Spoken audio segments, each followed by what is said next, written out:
ఏపీలో వైసీపీ నేతలు వరుస కేసులతో ఉక్కిరిబిక్కిరి అవుతున్నారు.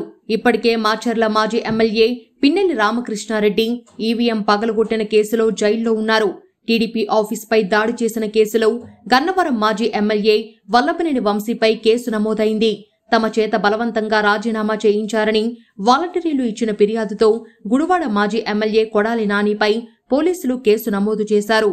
ఇక టీడీపీ అధినేత ఏపీ సీఎం చంద్రబాబు ఇంటిపై దాడి చేసిన కేసులో మాజీ మంత్రి జోగి రమేష్ ను అరెస్ట్ చేయడానికి రంగం సిద్ధమవుతుంది.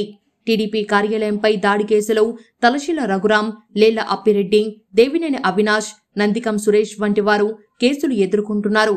ప్రస్తుతం వైసీపీ ఫైర్ బ్రాండ్ రోజా వంతు వచ్చినట్లు తెలుస్తుంది.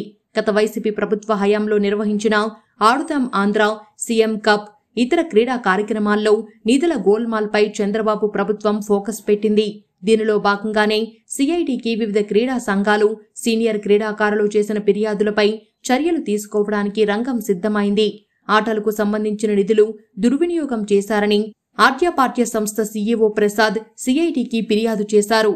అప్పటి క్రీడల శాఖ మంత్రి ఆర్కే రోజా, ఏపీ ఒలింపిక్ అసోసియేషన్ అప్పటి అధ్యక్షుడు మాజీ మంత్రి ధర్మాన కృష్ణదాస్ పై చర్యలు తీసుకోవాలని ఫిర్యాదు చేశారు.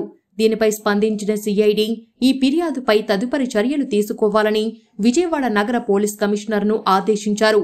ఇదే జరిగితే రోజా, కృష్ణదాసులు విచారణకు సిద్ధం కావాల్సి ఉంటుంది. ఈ ఆడుదాం ఆంధ్ర వ్యవహారంపై విచారణ చేయించి బాధ్యులపై చర్యలు తీసుకుంటామని ప్రస్తుత క్రీడల శాఖ మంత్రి రాంప్రసాద్ రెడ్డి ఇటీవల ప్రకటించిన సంగతి తెలిసిందే.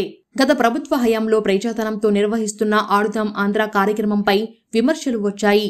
నిధుల్ని దుర్వినియోగం చేశారనే ఆరోపణలు రావడంతో కూటమి ప్రభుత్వం విచారణకు సిద్ధమైంది. త్వరలోనే దర్యాప్తు ప్రారంభమయ్యే అవకాశముంది. మరి తనపై వస్తున్న అవినీతి ఆరోపణలపై మాజీ మంత్రి రోజా ఎలా స్పందిస్తారో చూడాలి.